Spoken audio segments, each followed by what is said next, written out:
कमळी या मालिकेच्या आजच्या भागामध्ये आपण पाहत आहोत. निंगी कमळीच्या हाताला धरूनच ऋषीला भेटण्यासाठी गेलेली असते. नयनतारा तिथे असते आणि म्हणत असते, तुम्ही इथे काय करत आहात? तुमची हिंमत कशी झाली इथे येण्याची? त्याचबरोबर इथे तुला मी सांगितलं होतं ऋषीच्या जवळसुद्धा यायचं नाही, मग तरीसुद्धा तू इथे का आलेली आहेस? त्याचबरोबर आता निंगी म्हणत असते, हे बघा मॅडम, प्लीज एकदा ऋषी सरांना कमळीला भेटू द्या. ती एकदा ऋषी सरांना भेटली की मग आम्ही निघून जाऊ. आणि कमळी ऋषी सरांसोबत होती. त्याचबरोबर ऋषी सर जेव्हा शुद्धीत आलते तेव्हा कमळीचं नाव घेत होते. त्यांना एकदा दोघांना एकमेकांना भेटू द्या प्लीज. त्यावरच आता इकडे नयनतारा म्हणत असते, तू अवलक्षणी आहेस, तुझ्यामुळे माझ्या मुलाची अवस्था झालेली आहे. प्लीज इथून आत्ताच्या आत्ता निघून जा, इथे तमाशा नको आहे. पण इथे मात्र निंगी ऐकत नसते. ती म्हणत असते, प्लीज मॅडम, प्लीज एकदा ऐकून घ्या ना, तुम्ही भेटू द्या ना प्लीज, नका ना असं करू. ह्या सगळ्या गोष्टी इथे ती बोलत असते. ह्या सगळ्या गोष्टी इथे ती बोलल्यानंतर आता लगेचच आपण पाहतो की कमळी आणि त्याचसोबत निंगी दोघीजणीसुद्धा इथे खूप काही गोष्टी बोलत असतात आणि त्याचबरोबर समजावण्याचा सुद्धा प्रयत्न करत असतात. पण आता नयनतारा काहीच गोष्टी ऐकत नसते. इकडे नयनतारा म्हणत असते, अजिबात नाही, एक शब्दसुद्धा बोलायचं नाही, आत्ताच्या आत्ता इथून निघून जायचं आहे. माझ्या मुलाला भेटायचा तुमचा काही एक संबंध नाही, समजलं तुम्हाला? त्याचसोबत कमळी निंगी रिक्वेस्ट करूनसुद्धा इथे नयनताराने सक्त ताकीद दिलेली असते. आत्ताच काय, पुन्हासुद्धा माझ्या मुलासमोर इथे यायचं नाही आहे. नयनतारा कमळीचा हात पकडते आणि म्हणत असते, ह्या मुलीमुळे माझ्या ऋषीची ही अवस्था झालेली आहे. मला टोकाचं पाऊल उचलायला भाग पाडू नका, नाहीतर मी धक्के मारून फरफटत तुम्हाला इथून हाकलून देईल, बाहेर काढेल, समजलं तुम्हाला? तेवढ्यातच आता कामिनी उठून उभी राहते आणि म्हणत असते, नयनतारा तू शांत हो, एक मिनिट तू शांत हो. हे अशा तशा बाहेर नाही निघायचं. ह्यांना कसं काढायचं बाहेर हे मला चांगलंच माहिती आहे. तू नको काळजी करू, तू रिलॅक्स हो आणि तू तुझ्या मुलासाठी देवाकडे प्रार्थना कर. असं म्हणून आता लगेचच कामिनी उठून उभी राहते आणि कमळी निंगीच्या दंडाला धरते आणि धक्के देऊनच त्यांना तिथून बाहेर जाण्यासाठी सांगत असते.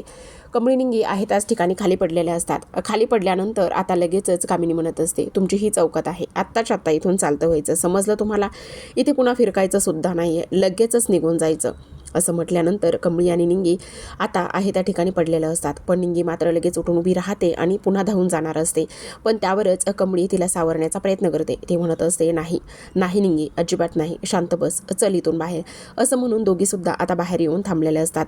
त्याचबरोबर आता इकडे मात्र निंगी कमळीला विचारत असते, काय गं कमळे, आतमध्ये एवढं सगळं काही त्या तुला सुनावत होत्या, एवढ्या सगळ्या काही गोष्टी तुला त्या बोलत होत्या, मग तू फक्त का ऐकून घेत होतीस? काय गरज होती एवढं सगळं काही ऐकून घ्यायची?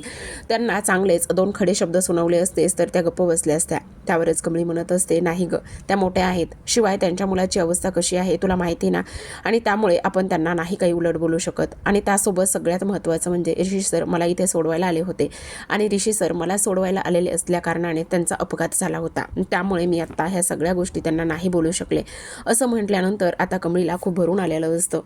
इकडे कमळी म्हणत असते, निंगे हे बघ, आता तू इथून निघून जा, हॉस्टेलवर जा, तुला आरामाची गरज आहे, झोप आली असेल. त्यावर निंगी म्हणत असते, अजिबात नाही, निंगी हॉस्टेलवर जाईल आणि कमळी कुठे थांबणार? इथे. कमळी इथे थांबणार तर निंगीसुद्धा इथेच थांबणार आहे, समजलं तुला? तर आपण इकडे पाहतो आता नयनतारा प्रचंड रडत असते. ऋषीच्या काळजीत अस्वस्थ झालेली असते. आता ह्याच संधीचा फायदा कामिनी घेणार असते. कामिनी तिच्या बाजूला येऊन उभी बसते आणि म्हणत असते, हे बघ नयनतारा, प्लीज शांत हो, रडू नकोस ना, प्लीज जरा शांत हो. आणि त्याचसोबत हे बघ, जे नशिबात असतं ते तर होतंच, त्याला आपण कोणीच इथे बदलू शकत नाही.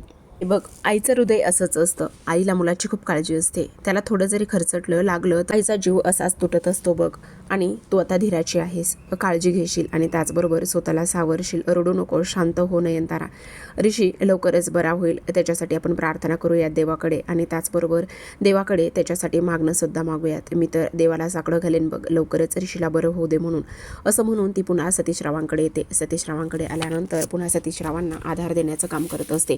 ती म्हणत असते, हे बघ, आता तुम्हाला खचून जाऊन चालणार नाही, काही जरी झालं तरीसुद्धा तुम्हाला इथे तिच्या पाठीशी खंबीरपणे उभं राहायचं आहे, सोबत नयनताराला सावरायचं आहे आणि ऋषीला सुद्धा. आणि त्याचसोबत इथे काळजी घ्या आणि त्याचबरोबर असं खचून अजिबात जाऊ नका. ह्या गोष्टी नयनताराला आणि इथे सतीशरावांना समजून सांगितल्यानंतर ते दोघेजणसुद्धा थोडेसे नॉर्मल झालेले असतात. खरं तर आता ह्या दोघींची सुद्धा इथे काहीच गरज नसते. सतीशराव म्हणतात सुद्धा, पण त्या दोघी ऐकत नाहीत, त्यांना इथेच थांबायचं असतं. त्याचसोबत आता इकडे कामिनी म्हणत असते, खरं तर जे झालं ते चांगलं झालं म्हणायचं. म्हणजे आता ऋषीच्या जवळपाससुद्धा कमळीला नयनतारा फिरकू देणार नाही. आणि त्याचसोबत आता सगळ्यात महत्त्वाचं म्हणजे की त्या पोराला लागण्यापेक्षा, त्या पोराचा अपघात होण्यापेक्षा इथे त्या कमळीचा अपघात व्हायला पाहिजे होता. तिला काहीतरी व्हायला पाहिजे होतं. पण असो, सुंटे वाचून खोकला गेला.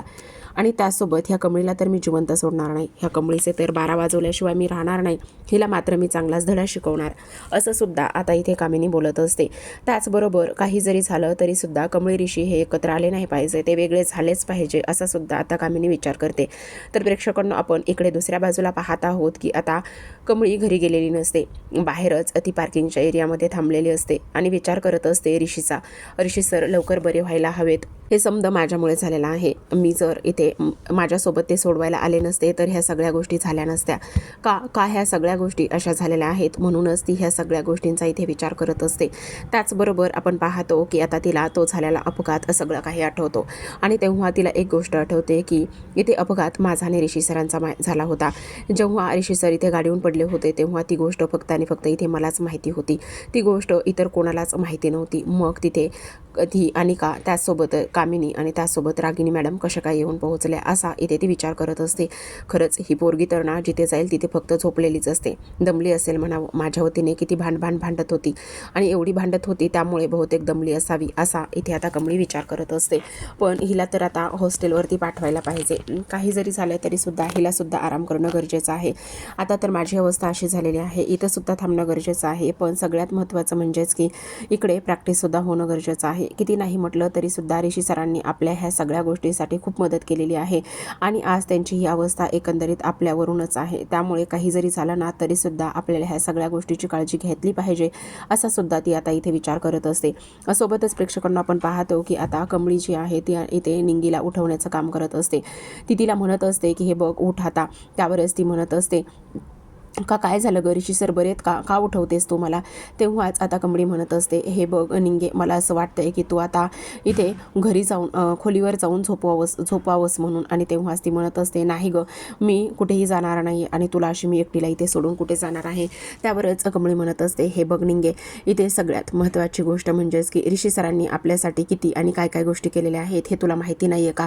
आणि त्याहूनही सगळ्यात महत्त्वाचं म्हणजेच की हे बघ आता प्रॅक्टिस करणं हे खूप जास्त गरजेचं आहे. मला असं वाटतंय की तू आता हॉस्टेलवर जावं, आराम करावास आणि त्याचबरोबर इथे सकाळी लवकर उठून प्रॅक्टिससाठी सुद्धा तयार राहावंस. म्हणून मी म्हणते की तू आता इथे थांबू नकोस, लवकरात लवकर घरी जा आणि त्याचसोबत प्रॅक्टिससाठी तू तयार राहा, असं सुद्धा आता इथे ती तिला बोलत असते. तेव्हा हे सगळं काही बोलल्यानंतर आता इकडे मात्र जी निंगी आहे ती इकडे घरी जाण्यासाठी तयार होते. तिला सुद्धा इथे तिचं म्हणणं पटलेलं असतं. तिला सुद्धा असं वाटतं की नाही, जी कमळी इथे बोलत आहे ते अगदीच बरोबर आहे. प्रॅक्टिस होणं सुद्धा तेवढंच जास्त महत्त्वाचं आहे. एकदा का प्रॅक्टिस झाली तर सगळ्या गोष्टी व्यवस्थित होतील. तर आपण इकडे पाहतो की आता राजन जो आहे तो गावाकडून निघालेला असतो.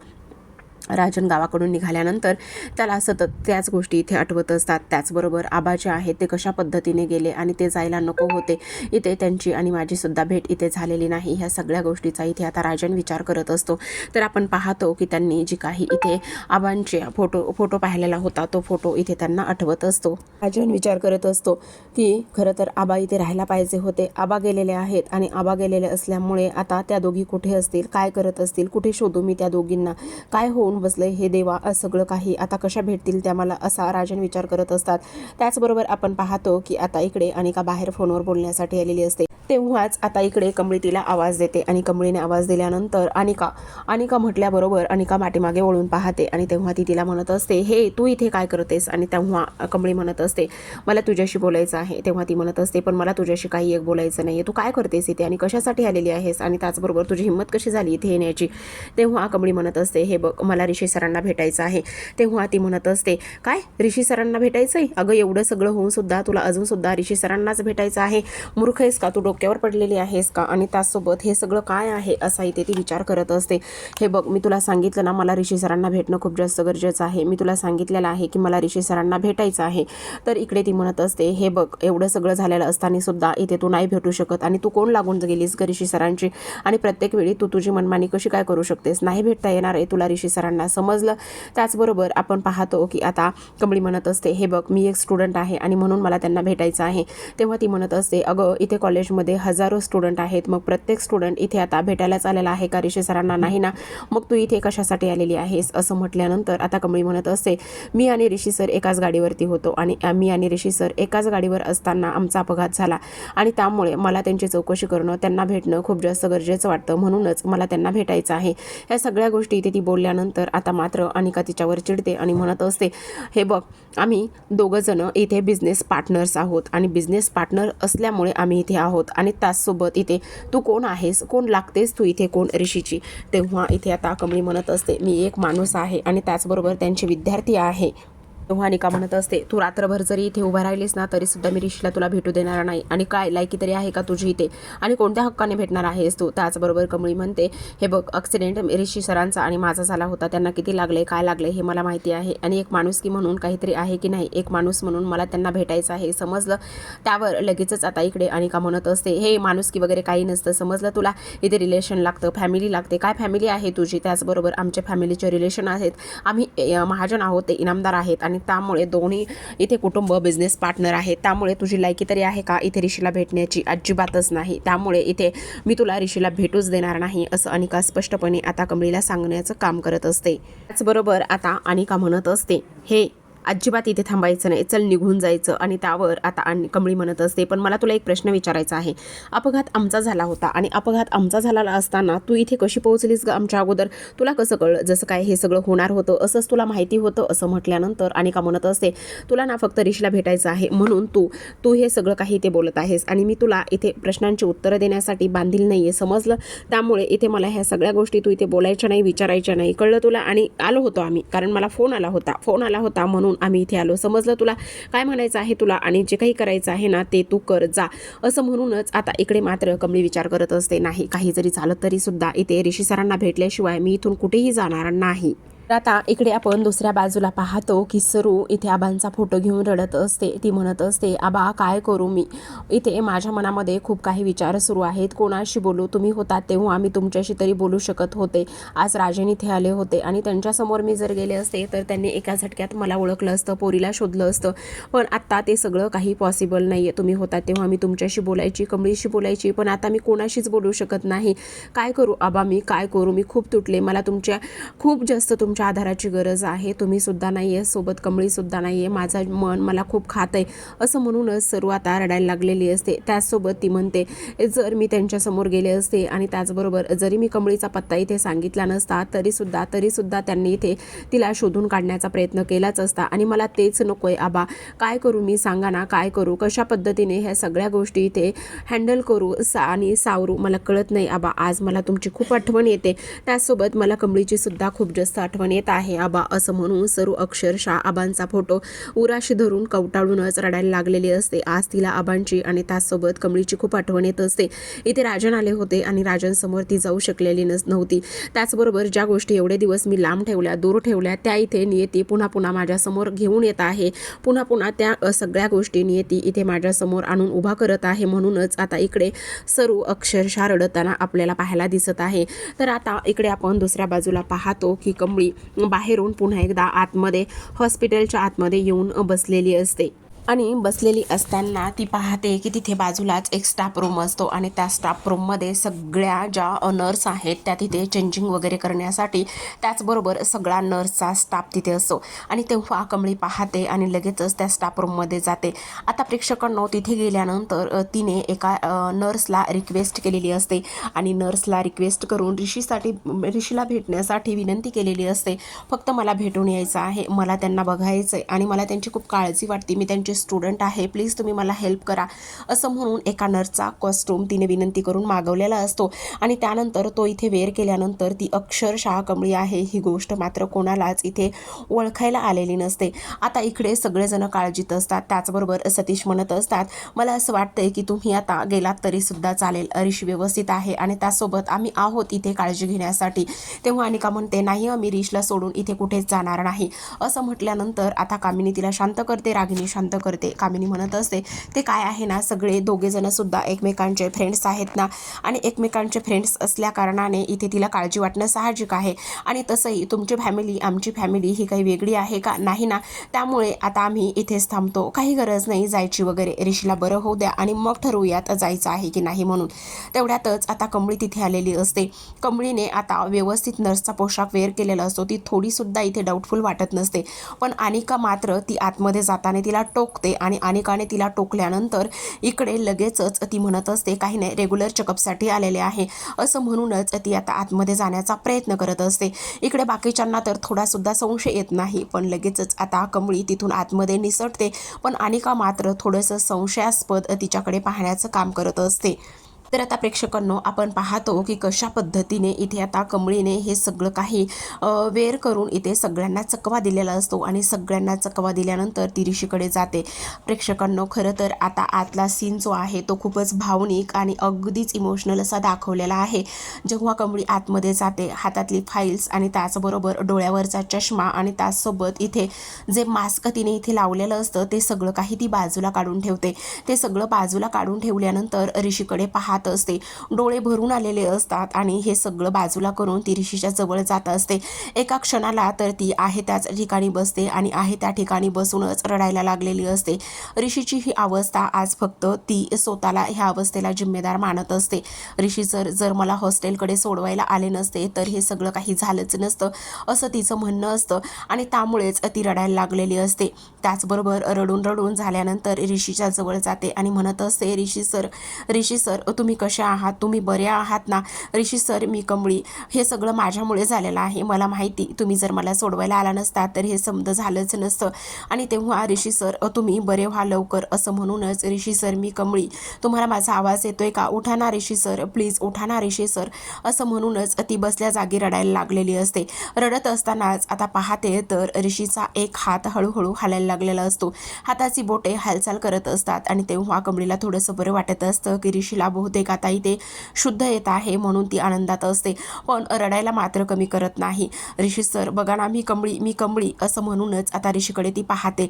लगेचच ऋषी डोळे हळूहळू उघडण्याचा प्रयत्न करत असतो. ऋषीने हळूहळू डोळे उघडल्यानंतर लगेचच तो म्हणत असतो, कमळी तू असं म्हणून लगेचच कमळी म्हणत असते, हो सर कमळी, मी कमळी. तेव्हा ऋषी तिला म्हणतो, कमळी तू बरी आहेस ना, तुला लागलं तर नाही ना. तेवढ्यातच कमळी म्हणते, नाही सर मी बरी आहे, मला लागलं नाहीये. त्याचबरोबर इथे तुम्हाला खूप लागलेला आहे, तुमचा खूप अपघात झालेला आहे, तुम्हाला खूप जास्त त्रास होतोय ना, हे समजा माझ्यामुळे झालेलं आहे. तेव्हा ऋषी म्हणतो, नाही कमळी तुझ्यामुळे काही नाही झालेलं, तू शांत हो, रडू नकोस बरं.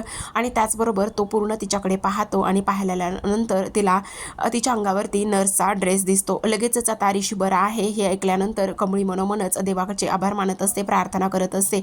सोबतच ऋषी म्हणतो, म्हणजे अच्छा एक गोष्ट मात्र नक्की आहे, त्या लोकांनी तुला बहुतेक आतमध्ये येण्यासाठी अडवलेलं असेल आणि तुलाच इथे ब्लेम केलेलं असेल की ह्या सगळ्या गोष्टी तुझ्यामुळे झालेल्या आहेत, म्हणून मी ओळखतो त्यांना आणि त्यामुळे तुला इथे नर्सचे कपडे घालून यावे लागलेले असतील, बरोबर ना कमळी. तेव्हाच कमळी फक्त होकार देत असते आणि ऋषी म्हणत असतो, हे बघ कमळी, मी आता अगदीच ओके आहे, मी बरा आहे, तू माझी काळजी करू नकोस आणि त्याचसोबत तू आता हॉस्टेलवर निघून जा. उद्या 5:30 वाजता उठायचं आहे, कबड्डीची प्रॅक्टिस करायची आहे, बरोबर की नाही, तुला कुठे खर्चटलं वगैरे नाही ना. तेव्हा कमळी म्हणते, नाही ऋषी सर मला काही नाही झालेलं आणि हे बघ रडू नकोस, शांत हो बरं, आणि मला पण काही नाही झालेलं. एक काम कर, तू आता हॉस्टेलवर जा, आता आराम कर, दिवसभर थकली असशील ना, त्याचसोबत एखादी पेनकिलर वगैरे सुद्धा घे आणि उद्या सकाळी 5:30 वाजता उठून आता प्रॅक्टिस करायची आहे. उद्या अनिकाची टीम तिथे नसणार आहे, त्यामुळे भरपूर प्रॅक्टिस करायची आहे, समजलं तुला असं म्हणूनच आता तो कमळीला इथे जायला सांगत असतो. तेव्हाच कमळी म्हणत असते, हो सर मी नक्कीच जाईल आणि नक्कीच प्रॅक्टिस करेल. त्याचबरोबर आता इकडे ऋषी म्हणत असतो, हो मी बरा आहे, तू काळजी करू नकोस आणि त्याचसोबत जाताना सुद्धा इथे थोडंसं सावकाश आणि आरामात जा, समजलं, खूप उशीर झालेला आहे. पण कमळी मात्र म्हणत असते, नाही ऋषी सर मी तुम्हाला या अवस्थेमध्ये सोडून कुठेही जाणार नाही, समजलं. असं म्हणता क्षणी ऋषी आता म्हणत असतो, हे बघ कमळी प्लीज शांत हो आणि त्याचसोबत माझी काळजी घेण्यासाठी इथे सगळेजण आहेत. त्याचबरोबर कबड्डीची स्पर्धा खेळणं हे खूप जास्त महत्त्वाचं आहे आणि इथे पहिला नंबर मिळवणं आणि त्याचबरोबर बी टीम जिंकणं हे सुद्धा तेवढं जास्त महत्त्वाचं आहे. त्यामुळे इथे थांबू नकोस, इथे थांबून काही एक होणार नाही, समजलं तुला. त्यामुळे मी तुला सांगतोय, आत्ताच्या आत्ता तू हॉस्टेलवर जाणार आहेस, हॉस्टेलवर जाऊन आराम करायचा आहे आणि आराम करूनच पुन्हा बाकीच्या सगळ्या गोष्टी इथे करायच्या आहेत. आहे समजलं असं म्हणूनच आता इकडे जो ऋषी आहे, ऋषी ते कमळीला हॉस्टेलवरती जाण्यासाठी सांगत असतो. तर आता प्रेक्षकांनो, तुम्हाला काय वाटतं, कमळी जेव्हा बाहेर पडेल तेव्हा मात्र इथे असणारे लोक तिला इथे शोधतील का? त्याचबरोबर इथे शोधल्यानंतर किंवा ती जर हाताला गावली तर मग काय करतील हे पाहणं खूपच इंटरेस्टिंग आणि रंजक असणार आहे.